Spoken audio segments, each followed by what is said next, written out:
So let's just plunge into part one, which is about time, measurements of time. Let's talk about the week. Outside, I know what this book says. In 7 days, God created the heavens and the earth, the sea, and all that in them is, and rested on the seventh day. So I know that. Outside of the book, what do we have for the week? What evidences do we have of the existence of a week?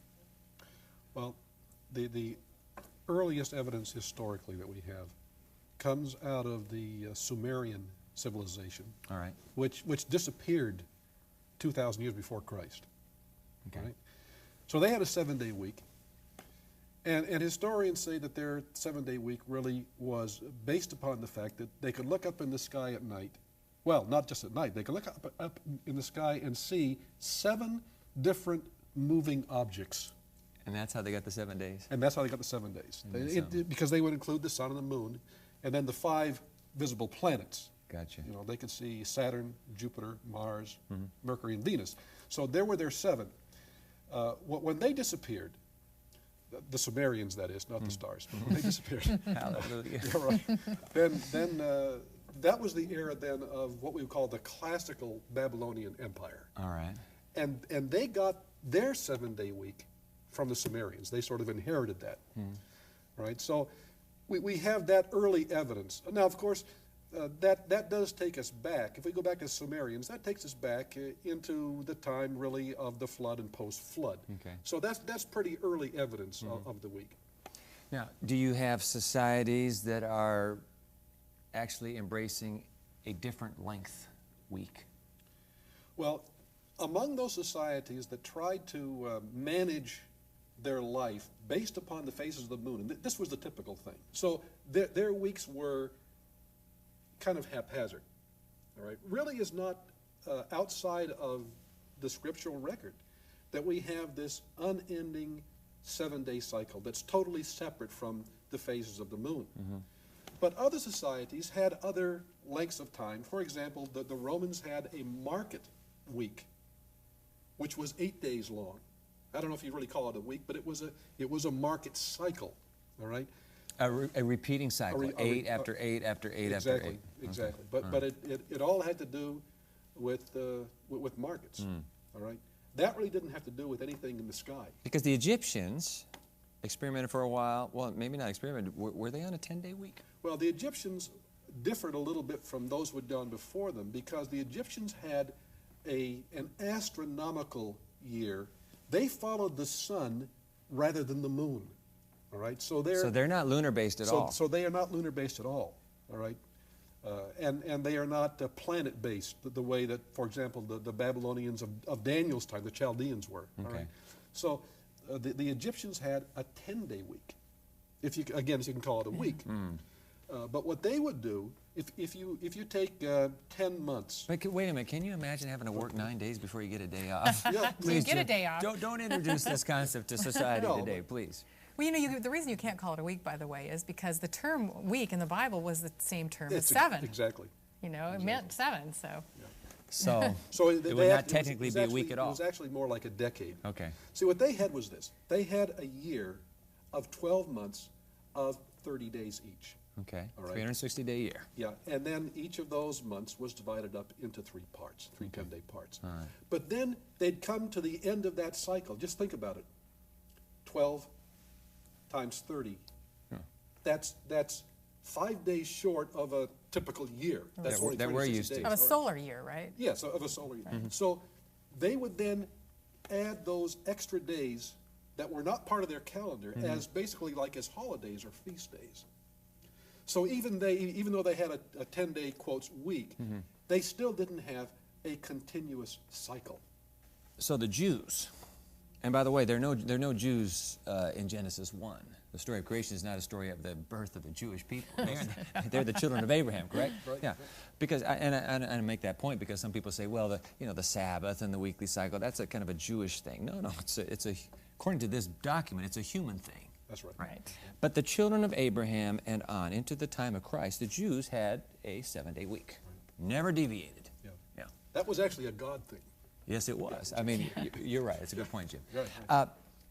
Tell me about the Jewish calendar. Okay, so we know their weekly cycle. Jesus lived with a weekly cycle of 7 days. But what kind of a calendar were they under? You know, I can't really answer that question, Dwight, because it was such a complex calendar that the ordinary people didn't really calculate things by a calendar. They were told by their leaders what was happening calendar-wise. Passover has come, and so now we know it's that time of year. Yeah, the year began when they were told it had begun by the rabbis. I'd like to explore with you both this Julian calendar, because now we're going to move from the weekly cycle to the yearly cycle. Tell me about this Julian calendar. Well, it of course goes back to Julius Caesar. Okay. All right, and Julius Caesar engaged the services of an Egyptian astronomer. The calendar, the Roman calendar at that time was as far as he was concerned, was in disarray. So Julius Caesar wanted to establish a calendar that would be in sync with the seasons, that would not drift through the seasons, as it were. All right? Because of the extra days. Because of the fact, you know what, it was all about trying to make the month and the year work together. And this has been the battle that people who've tried to make calendars have fought ever since the beginning, to make the cycles of the moon and the orbit of the earth around the sun somehow match up. And you know, it's actually impossible. So what Julius Caesar did was to establish a calendar that allowed for the fact, first of all, that the year could not be evenly divided up into days. In other words, not a nice, neat package. 365 days is not a year. Of course, 366 days is not a year either. So it was in his plan to have a year that would be accurate based upon the seasons. I guess we could call that actually what we would call a tropical year, all right? So that the beginning of the year, if the year was going to begin in springtime, it would always begin in springtime. It wouldn't drift from spring eventually around to fall, all right. Okay? So he established a year that was 12 months long, that had months of either 30 or 31 days, that had a way to adjust for the inaccuracy in a 365-day year. In other words, how did he make that adjustment? well, he obviously did it with the leap year. So the Julian calendar has a leap year. Julian calendar has a leap year. All right. That was the calendar that was beginning to be used in the societies under the influence of the Romans. So that would have been the calendar, general calendar at Jesus' time. But he isn't tampering with a weekly cycle. He's not taking a Sunday and putting it after Wednesday. I mean, the names of the weeks, of the days rather. He's not tampering with the weekly cycle as such. No, because now the Jews had their weekly cycle in which the days were basically numbered. All right. There was first day, second day, third exactly, day. exactly. And they numbered it, you know, the first day toward the Sabbath, second day toward Sabbath, third day toward, you know. So the Sabbath was the culmination of this 7-day cycle. Which, by the way, let me just insert this before I forget it. You have, you mentioned it a moment ago, Jim, there is the solar year based on this a celestial body. And the solar year is the Earth's orbit. Yeah. Once, right? Once. And then you have the lunar month, and the month is the rotation of the moon around the Earth. Yeah. Generally. The apparent cycle of the moon. Yes. Yeah. But the Jewish method, the 7-day cycle, is not tied to any celestial cycle at all. No.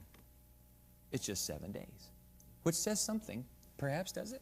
Well, of course, it's all focused on the worship of God, because it's all these days are leading up to Sabbath, and then you start that cycle again. And so nobody could say, well, this is a natural phenomenon, Right. because it's tied to Mars doing this. Right. No, it's not tied to anything. That's why it's so interesting that they find a 7-day cycle in our biorhythms. You know, actually in our bodies we have some kind of a 7-day cycle. What about that 7-day cycle?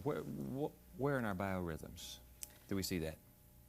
Well, primarily, in fact, I don't even know if this is primarily, but one good example is the fact that it is well known that the rejection of organ transplants, that rejection peaks at 7-day intervals. Now, I'm not sure what that means, but it is interesting that it exists. I want to get back to the Julian calendar. Yes. Because people say, well, you know what? I mean, you know, how do we know which day of the week is the first day? I mean, maybe the days all got changed.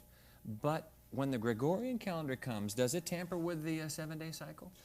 No, and by the way, we should point out too that the Julian calendar itself was really a separate issue from the 7-day cycle. All right. It's a solar year. It's a solar year. That it's a calendar that takes into account both the sun and the moon. Okay. All right. And is clearly divided up into months. Then why did they invent the Gregorian calendar? Well, the Gregorian calendar is actually a correction of the Julian calendar. All right. All right. Because the Julian calendar, even though it had a leap year, see, even with that leap year, that 4-year cycle, three what we call ordinary years, and then the leap year, all right, that ordinary cycle of 4 years is still inaccurate.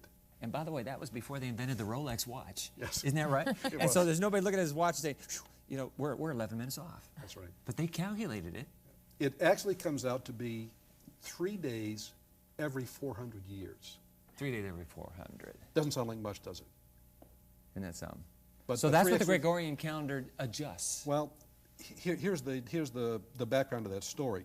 The church in 325 kind of officially adopted the Julian calendar All right. into its liturgical calendar. All right, and the idea was that Easter would always be tied to the vernal equinox. Get it as close to... Yeah, and it becomes much more technical than that, but basically Easter tied to the vernal equinox. All right. That year, the vernal equinox was on March 21. Now, that was in 325, Okay. Council of Nicaea. By the time of the Council of Trent, which is 1,200 years later. 1500, well, it's 1,200 years later, yeah. Right. Yeah.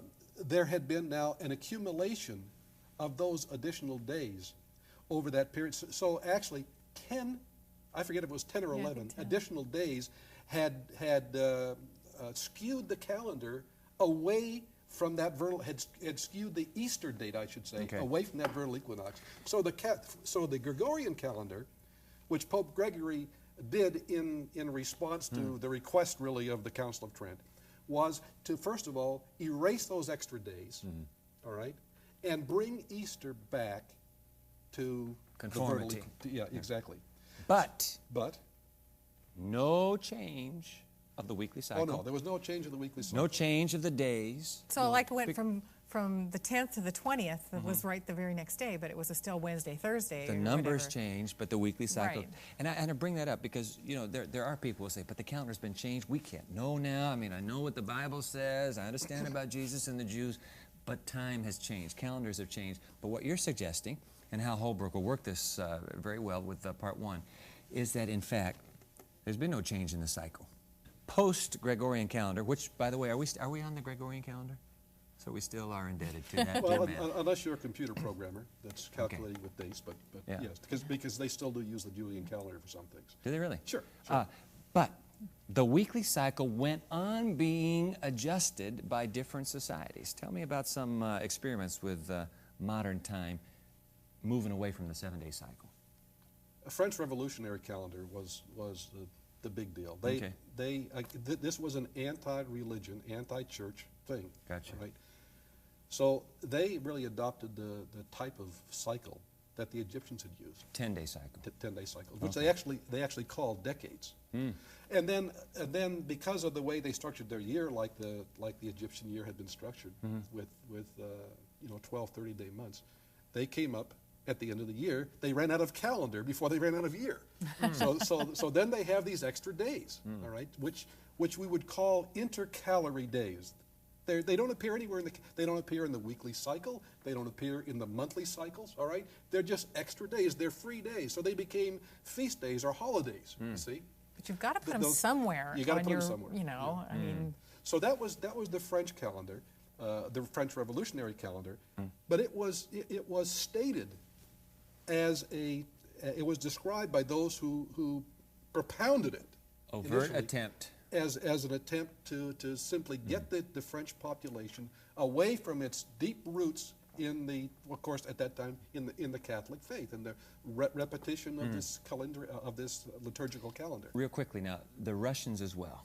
Did a little experimenting? Yeah, and this also was anti-religious. This was back around 1930. Okay. Right? And this was Stalin's attempt, actually, to make production more efficient. He had a 5-day continuous production calendar, and the production process was to operate every day using 80% of the workforce.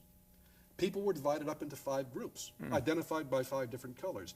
Each day in the 5-day cycle, one of those groups was off, and the other 4 groups were working. All right, and that lasted only, I think, actually less than 2 years. And then they went to a 6-day calendar. But this was an attempt, again, to first of all, remove people away from the cycle, from the liturgical cycle. All right, get them away from church. It was also anti-family because it meant that a father and a mother might both be employed, probably were both employed. No guarantee that they're going to have the same day off. Their children are being raised by the state. So it was anti-family as well as anti-religion. Here's a question, Pat. Outside of Holy Scripture, do we have evidence of other communities who had the same 7-day cycle that ends on a Sabbath? We do have some evidence of it, and it appears that they got it from the Hebrews. Really? You remember, of course, Israel went into captivity to Babylon. Right. And they got scattered. I mean, Babylon scattered them to the farthest corners of the earth. They were sent to India, China. They were, they colonized other places. And we have some evidence that Confucius himself was aware of the Sabbath. He called it the culminating day. He said in one place that on that day of the week, the gates are closed and the merchants don't do their business. You know, and he mentions that several times, and there are authors who believe that the classics, the Chinese classics, understand and accept the 7-day cycle and even the Sabbath of the 7-day Sabbath. Buddhism too. There's some evidence that among monks in early Buddhism there was a 7-day Sabbath rest. So when Jim was talking about going over to China, you talked about that at the beginning. I mean, that was why he wanted to be there to do some of that exploration. Yeah, and most of what he was looking at was at a later date, closer to the 4th, 5th, 6th, 7th century in China. But even in the writings of 10th and 11th century China, or even in the writings of 18th century China, there's a reference to the Sabbath being part of early Chinese culture. Wow. So here we have the 7-day cycle, recorded, chronicled in history, as well as Scripture. You still, though, in the 3rd millennium, have people say, hey, wait a minute, look at the calendar in my day timer. And the first day of the week's Monday, and the last day of the week is Sunday. So I told you, it's all been changed. And even aside from that, a lot of people think that Sunday is the 7th day of the week just because they go to church on Sunday, and they've heard the commandment in the back of their mind, the 7th day is a Sabbath, and they automatically assume that, oh, Sunday's the 7th day. But if they actually look at the calendar, I mean, Hal did that, He said, I always thought that Sunday was the 7th day of the week. And I said, well, have you looked at the calendar? He says, yeah, I went and looked at it, and it's just the opposite. Sunday's the 1st day of the week. He said it never occurred to me. Let me just ask you a word about the experts. You have them in every part, but you had George Murphy, okay, clerical collar. What's up with that? George Murphy is a Lutheran minister. Okay. Right? Teaches at one of their seminaries, I think in Ohio. But he is also a theoretical physicist. And it happened that he was on a sabbatical when we were doing part 1. And we were able to catch up with him. I think he was in Berkeley. And I approached him. We talked about the creation aspect of our project here, and about some biblical connections to the creation story and so forth. It was interesting. He agreed to do this on the condition that we allowed him to wear his clerical collar. Yeah. Because he said, I want to be understood as coming from my clerical background. Probably because it would naturally be assumed that he's not a Christian being in that field.